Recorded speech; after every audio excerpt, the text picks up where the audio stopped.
back to another episode of the Beyond the Arc podcast. Today, we're going to be talking about these trades that have been going down in the NBA thus far. It's been very quiet NBA trade deadline, and then all of a sudden, today, things just kind of popped off. So if you do enjoy this content, do me a huge favor. I'm going to be giving some grades, that whole 9 yards, talking about the team post-trades.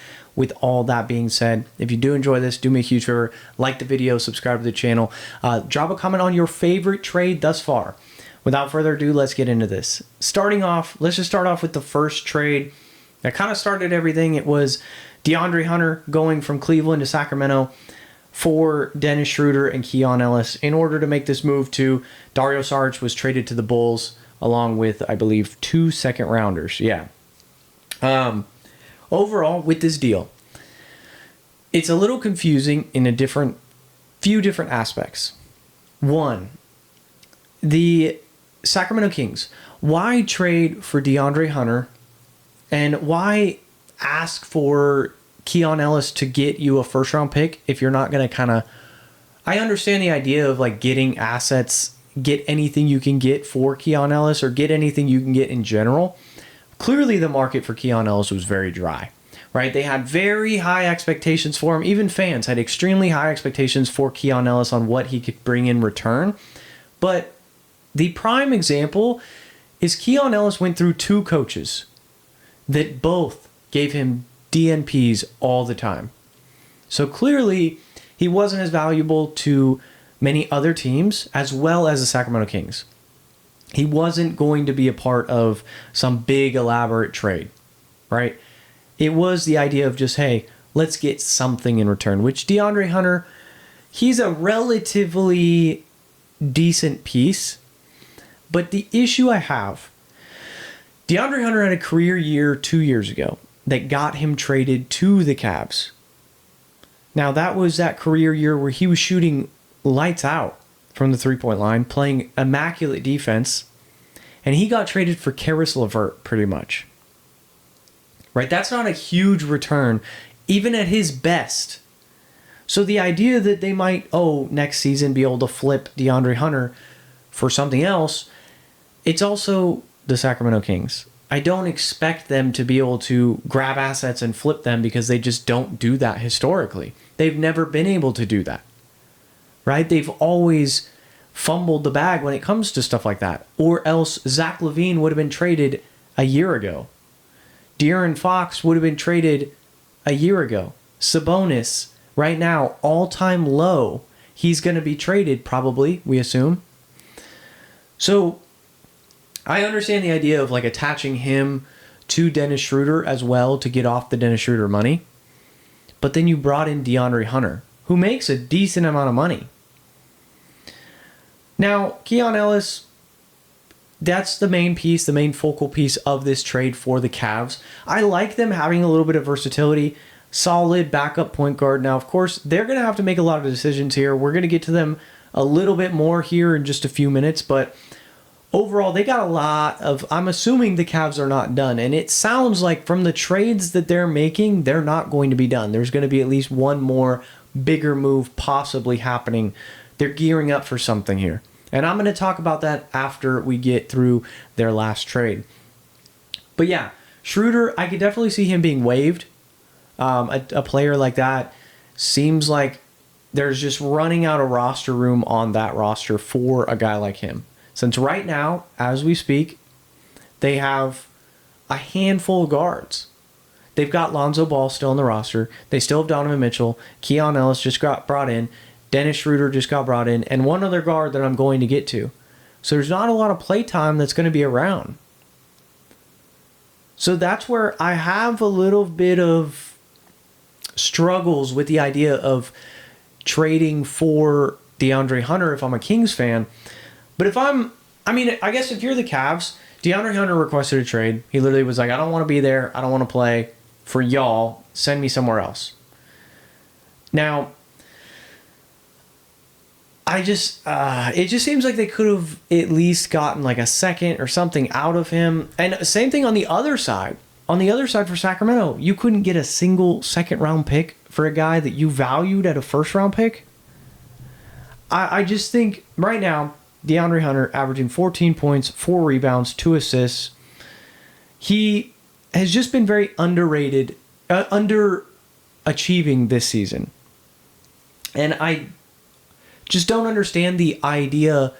I don't understand the Sacramento Kings and where they're going, right? What's the direction?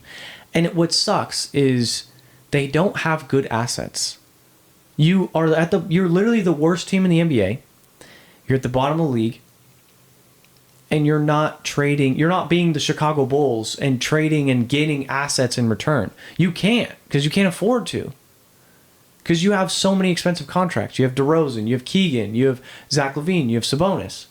Why are these guys not gone? What is going on in Sacramento? Like, they got their butts saved one time by David Stern for not moving the team. Because the fans are killer there. But if this keeps rolling, either the owner should be forced to sell so that they can finally get in somebody that is willing to make the proper moves to do something that is going to bring winning basketball.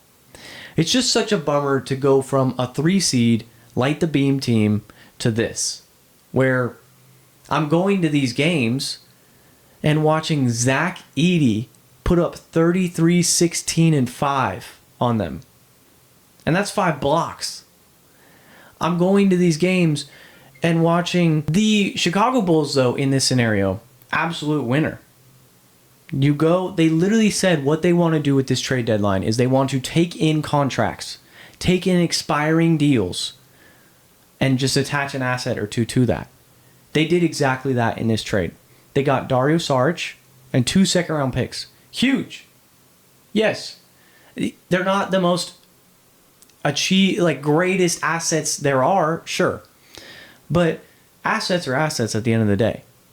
Right? 5 second-round picks got you Jay Crowder. Not the Bulls, but just in general, I'm saying, back in the day, a lot of second-round picks can do something. It can be the move.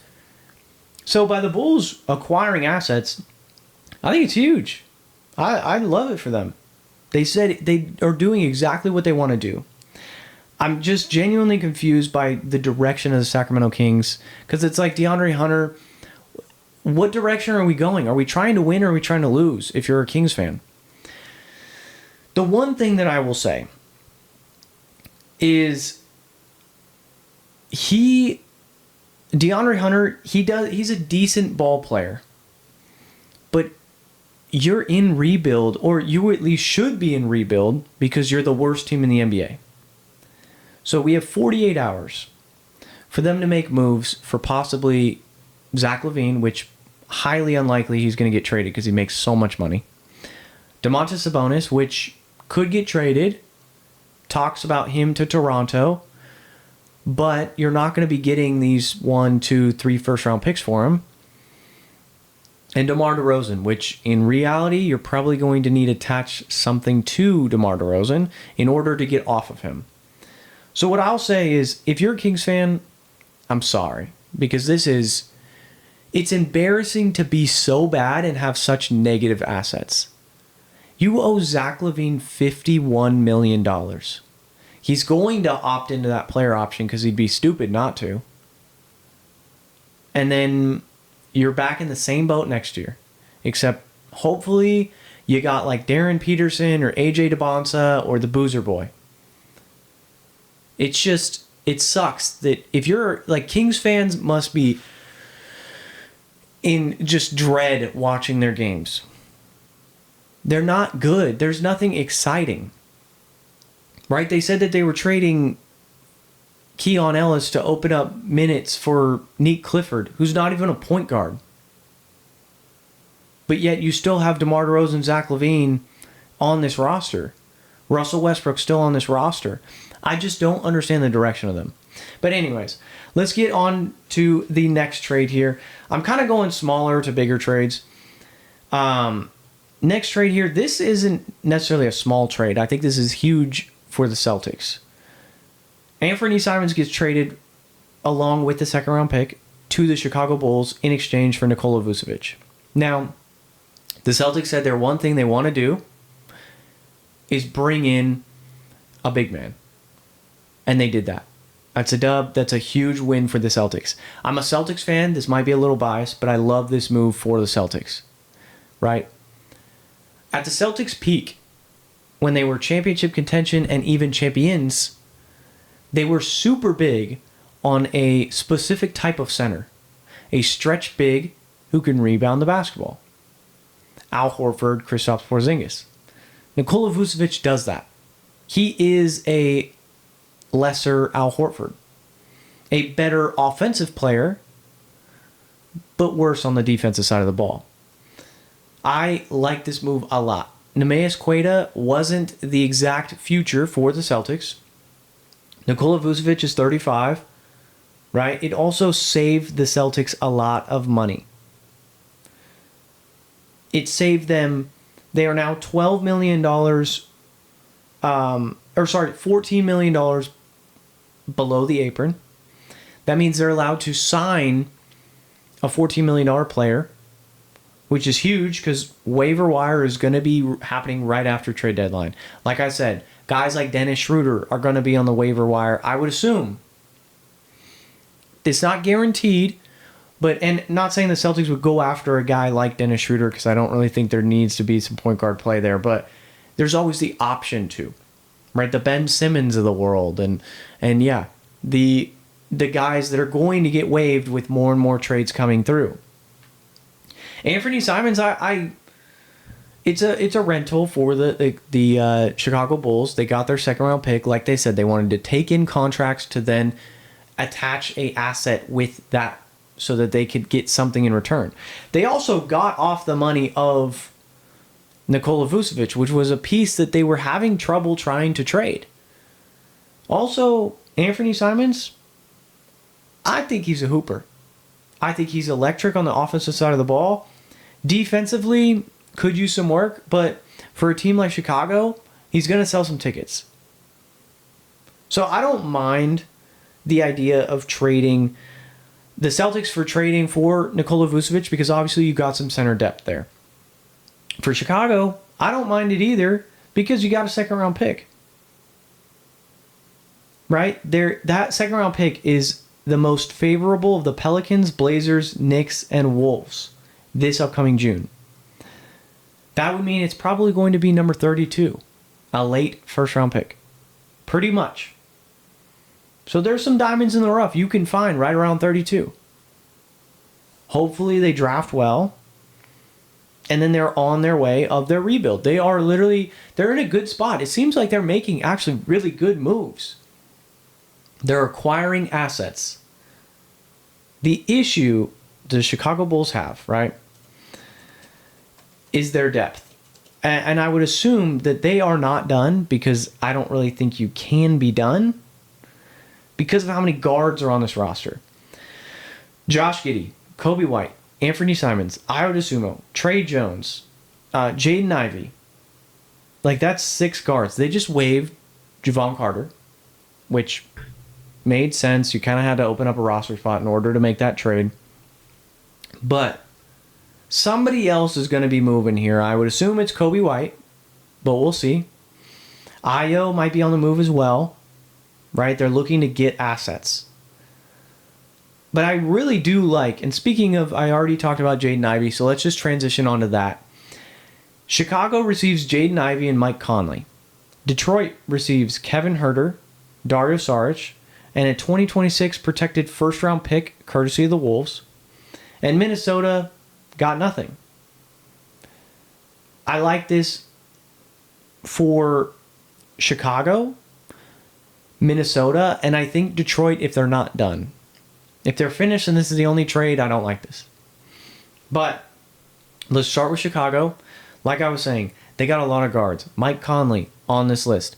Probably going to be waived. But like I said, they wanted assets to be attached to take on those big contracts. They just wanted something attached to it. A second round pick, a first round pick, or Jaden Ivey. Let's be honest. Jaden Ivey, he can hoop. He's coming off a broken leg, so it's going to need some time to rehab, but the Bulls got all the time in the world right now. They're recouping assets. You gave up Kevin Huerter and Dario Saric, who you got 2 second-round picks for. So you essentially went ahead and you got Dario Saric and 2 second-round picks. And then you flipped Dario Saric and Kevin Huerter, which, whatever, for Jaden Ivey and Mike Conley, which, like I said, Mike Conley, that contract, they're going to eat. I want to see, they get, right here, Yahoo Sports says, they get Mike Conley Jr., who I assume will be bought out. That's exactly what I was talking about. He's going to get bought out. He's going to be a free agent. He's an expiring deal. No harm done there if he does finish the season with the Bulls. The Bulls are going to be in a good spot. And I think we're getting close to a breakthrough with Chicago, where we're getting to a point where Chicago is getting a lot of assets and they're doing exactly what teams like OKC have done.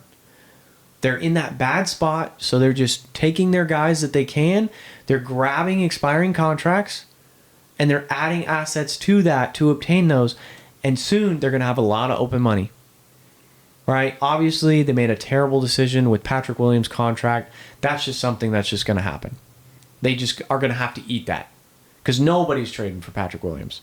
You'd have to give up a first-round pick with that in order to, and they're not looking to do that because they're too bad in order to do that. Now, Detroit needed three-point shooting. It was clear as day. They, of course, have Duncan Robinson, so there's a little bit of a battle there between Duncan and Kevin Huerter. But Kevin Huerter, at once upon a time, like the Beam team, was shooting lights out from the three-point line on winning basketball. For Chicago, kind of having a down season, but maybe he turns that around with Detroit. They also get that protected first-round pick swap from the Wolves. That could be big. That could be something huge, actually, for them. And for Detroit, I like this too because I think that it gives them an opportunity to make another move where you have Tobias Harris sitting there and you can potentially just send this pick swap along with Tobias Harris. There's big names out there. Giannis, reportedly on the market. Now, until they literally trade him, I'm not going to believe that he's being traded because I'm so sick and tired of that whole thing. I've talked about that on the podcast before. I am sick and tired of hearing Giannis's name in the works or possibly being traded. Oh no, I love Milwaukee. I want to stay in Milwaukee, blah, blah, blah. I don't want to hear it anymore. I want him just to be gone for both parties' sake. Now for Minnesota, this is huge for Minnesota. Could be huge for Minnesota. Similar to last year, Phoenix had bundled up some picks to get a better first-round pick. Or vice versa. One of the two. They recouped assets to try and make a bigger move before the trade deadline. And unfortunately, it just didn't work out for them. Minnesota seems like they're doing something similar, where they're getting off of Mike Conley to then open up some money, to then try and they're talking to Milwaukee about one of their stars from Shams. Now, Shams, I think that there's some traction there, but you're going to have to give up quite a lot if you are making a deal for Giannis. Like Naz Reid, like Jaden McDaniels, something like that. You got to make the money match as well, so I would assume Jaden McDaniels makes a decent amount, so does Naz Reid. So maybe you could just make that deal. But I just don't know if Minnesota has enough compared to the Warriors, who have Jonathan Kuminga, Moses Moody, or the Toronto Raptors, who have a plethora of picks, or Portland, who has the Bucks picks. Portland, I think, is a sneaky team to land Giannis. I would love to see Giannis in Portland. Former teammate, Damian Lillard. Former championship teammate, Drew Holiday. The Bucks picks are over in Portland. So making that deal, I don't think is that hard. I think that Portland could make that deal for Giannis if they really wanted to. I don't know, though. And like I said, Chicago, I like it. They get Jaden Ivey, young player, get Mike Conley, probably going to be waived or bought out, and then boom, he's on that market. So yeah, I like that. Next trade. These are the heavy hitter trades. Now, everyone's probably heard of these trades thus far. Utah receives Jaren Jackson Jr., Jock Landale, John Conchar, and Vince Williams. Memphis receives Walter Clayton Jr., Kyle Anderson, Taylor Hendricks, Gorgeous Niang, 3 first-round picks. This trade, I think, is an extremely even trade. Like, I don't think there's a huge winner here. I don't think there's a huge loser. Memphis was on the talks of blowing it up, realizing that they need to go younger, that they need to trade their assets, trade the big names while they're still big. They understood that they weren't going to get a lot for Ja. And also remember, they're sitting on 4 first-round picks from Orlando for the Desmond Bane deal. So you add 3 more future first-round picks from Utah, who probably will be decent, but even if are they good enough? Do we think Keontae George, Ace Bailey, Lauri Markkanen, Jaren Jackson Jr., Walker Kessler is a deep playoff push team? Right? There's no screaming superstar there, unless Ace Bailey pops off next year, which he's been playing better basketball as of late. But do we think that he is the future superstar? They need to lose games this year, so they're going to have a top pick, right? Their pick is top 8 protected, so they're going to want to lose. But you have depth here in Jock Landale, John Conchar, Vince Williams, so you didn't lose a lot of that. You gave up Slow-Mo. You gave up Gorgeous Niang, which, whatever. The important pieces here are Taylor Hendricks, Walter Clayton, and 3 picks for Memphis. I think that's huge. I also think it kind of seals the coffin that Ja's probably going to be traded in the next 48 hours. Where he goes, Minnesota, I could see Minnesota's going to make another move. They're gearing up for a move, and I think they're going to try for Giannis and land on Ja. I think either them or the Heat. And because Ja is not going to give a huge return, that's where Minnesota could strike.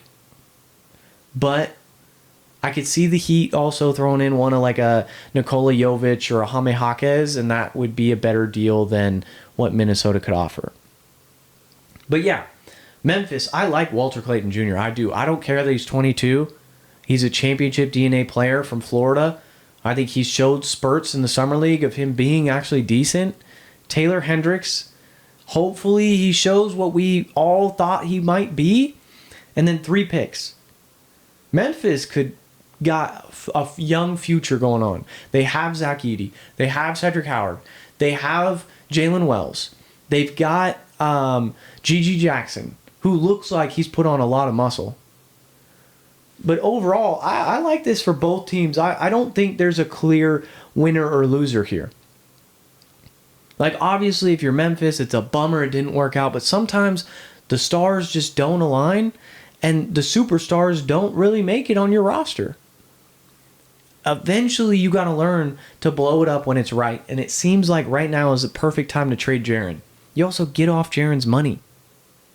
So the guys that you got to be paying, Ja, probably going to be out the door. So you don't pay anybody. So then you can go and, yeah, retool, rebuild. Now, this is exactly what Sacramento should have done earlier. Realized, damn, this core wasn't enough, but Kevin Huerter was at his peak. But DeMar DeRozan was looking good. But Zach LaVine was getting calls for first-round picks. But you didn't trade him. You wanted to run it back. Unfortunate. So yeah, I like that for both teams. If I were to give a slight winner, I genuinely want to say Memphis. Because the only thing I don't like about the deal for Utah is, can Lauri Markkanen play the small forward position? And if not, what do you do? Jaren doesn't like to play the 5. Is Lauri Markkanen good enough at center to make a deep playoff run and you move off Walker Kessler? Or do you finally move off Lauri at that point? I don't know. That's the big question mark, is, can Lauri Markkanen play small forward? He kind of did it in Cleveland, but it didn't work out for them. So they moved him to Utah. Right? Like, that's Now, that was, of course, to get players like Donovan Mitchell, but that's here nor there. Next up, the last trade I want to talk about.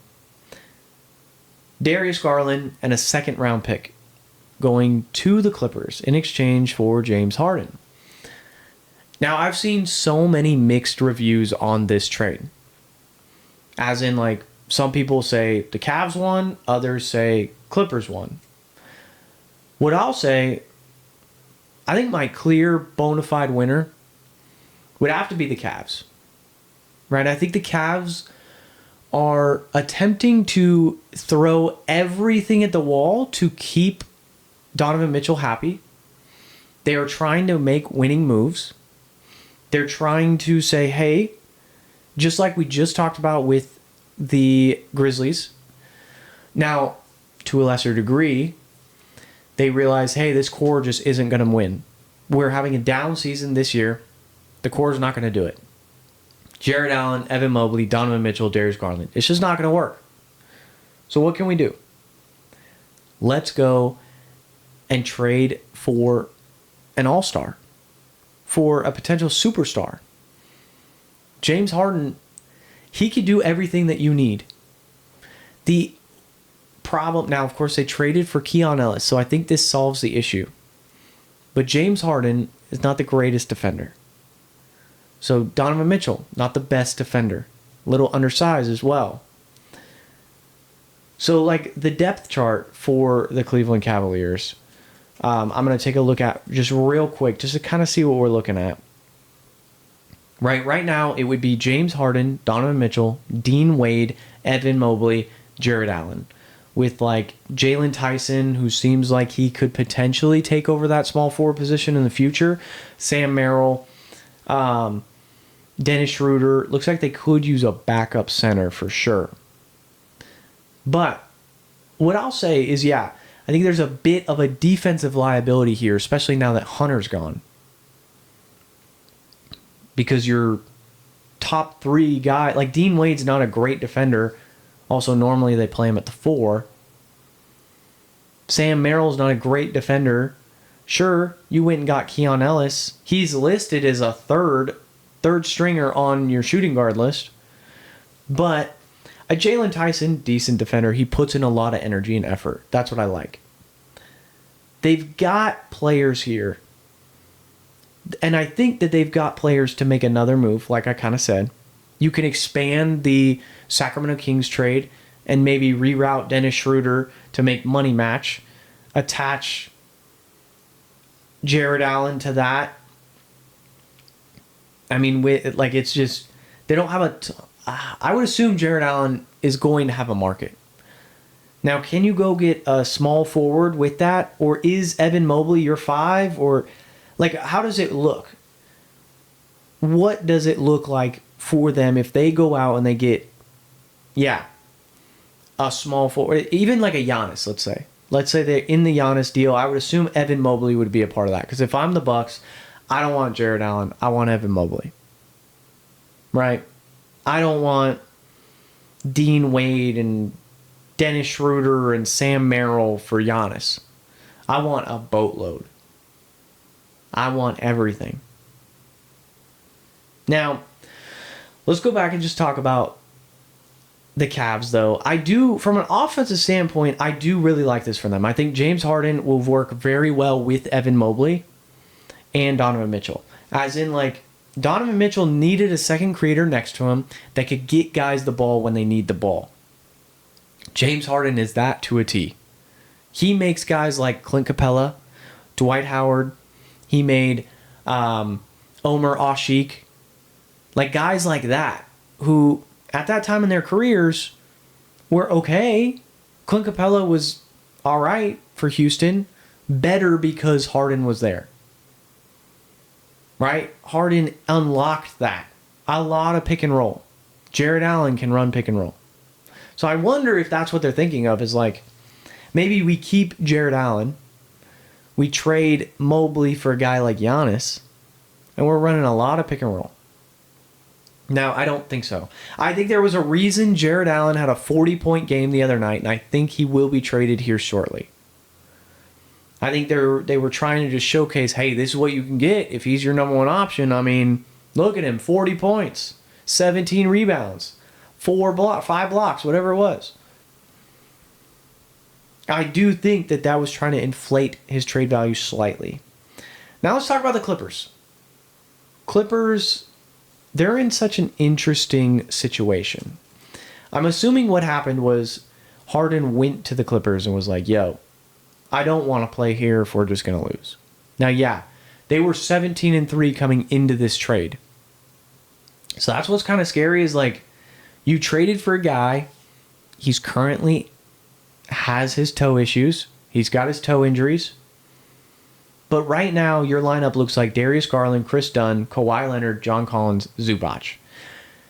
The real question is do they tear it all down right now?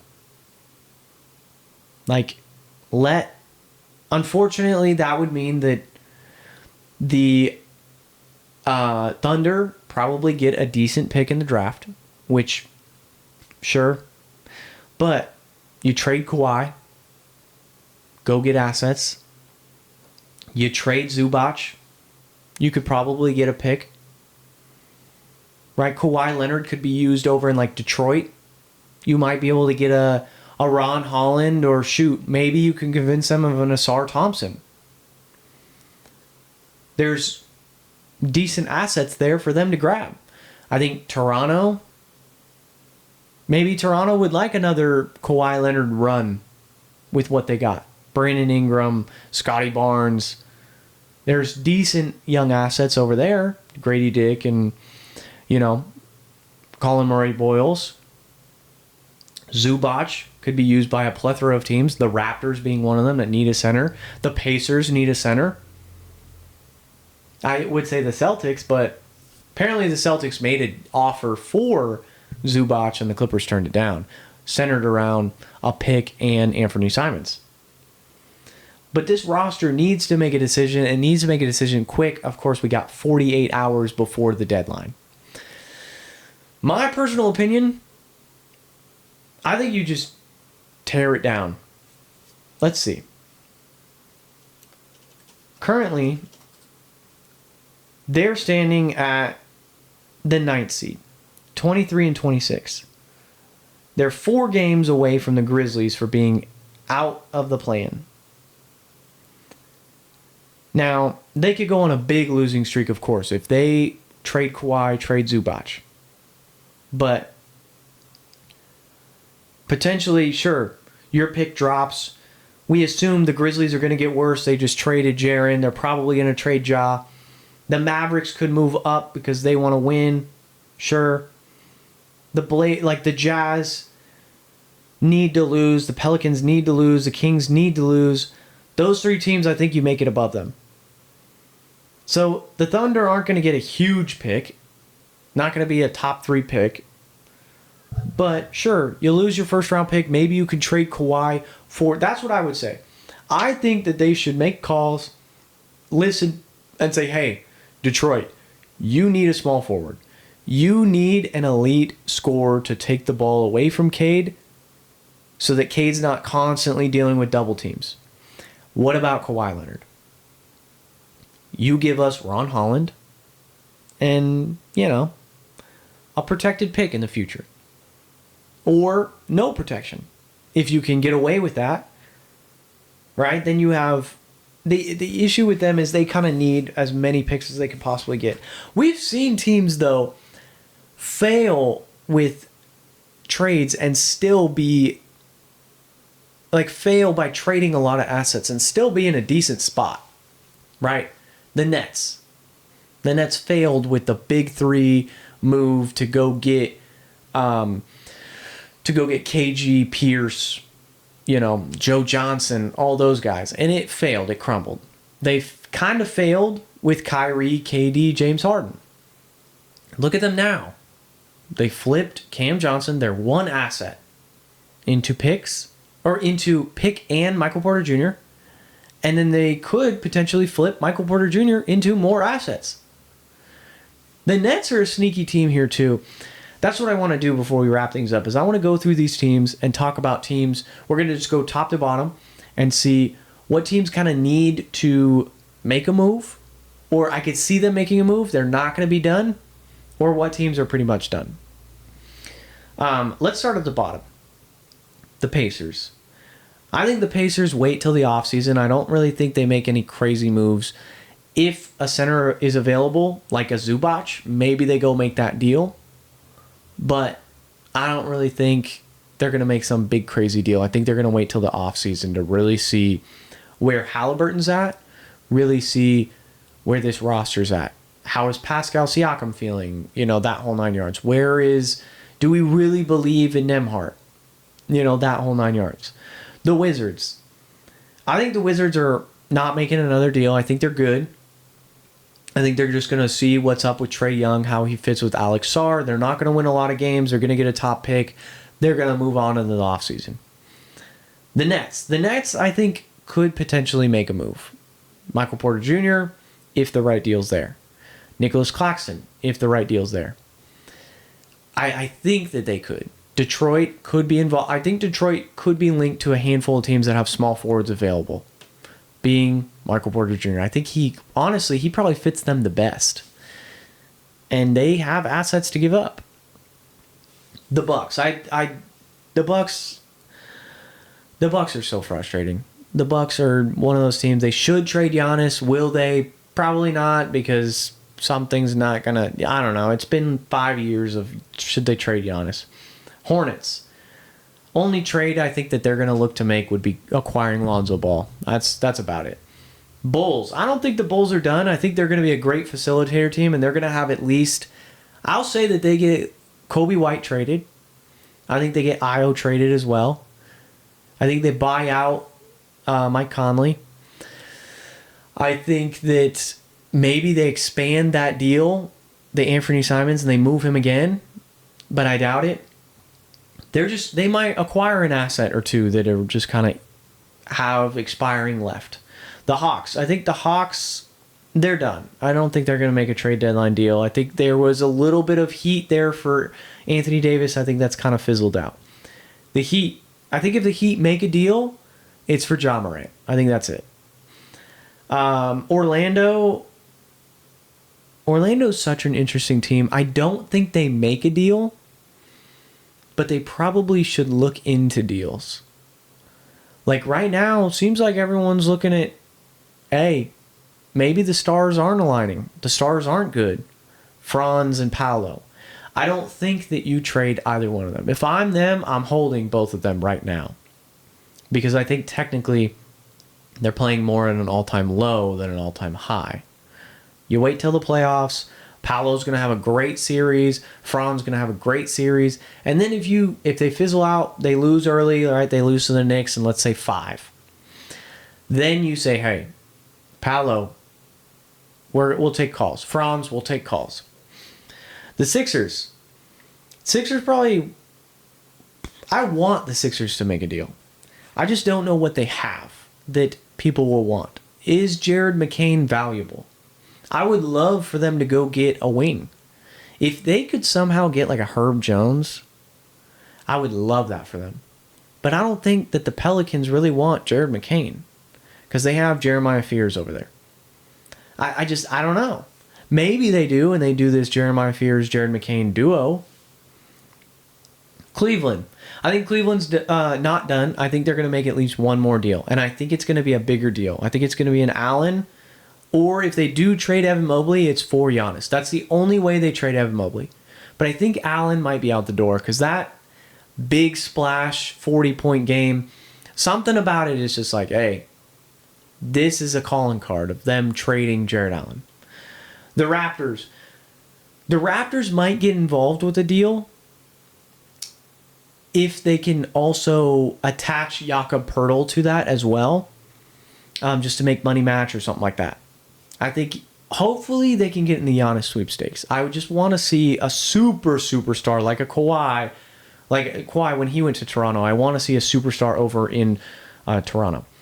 The Celtics, I think the Celtics finished. I think they're done. They're chilling. Maybe they listen to a call or two, but I don't really think that they have anything. I think it's just like, hey, we got our center. We're ready to just kind of see what's up with Tatum. But other than that, we're chilling. The Knicks, the only deal I can think of is if they were to move off of Cat. And if they were to move off of Cat, they'd want someone big in return. And that would have been like a Jaren Jackson Jr. or a Giannis. I just don't think that Giannis is... I don't know. I'm so 50-50 on Giannis being traded. I just don't really see it a whole lot. And then the Pistons, I think they go and they get a wing. I think that they go get somebody. A Michael Porter Jr., a Trey Murphy, a Herb Jones, a Kawhi Leonard, somebody like that. Now, in the West, I'm going to start at the top, work my way down this way. The Thunder, I don't think they make a deal. I think that I think you ride it out until you lose, right? Then you can start tinkering with things. The Spurs also, I think they are not going to make any more deals. I think they are chilling. They like their core. If they hear I think even if they hear a screaming offer, they probably just hold. I think they like Dylan Harper and Stephon Castle too much.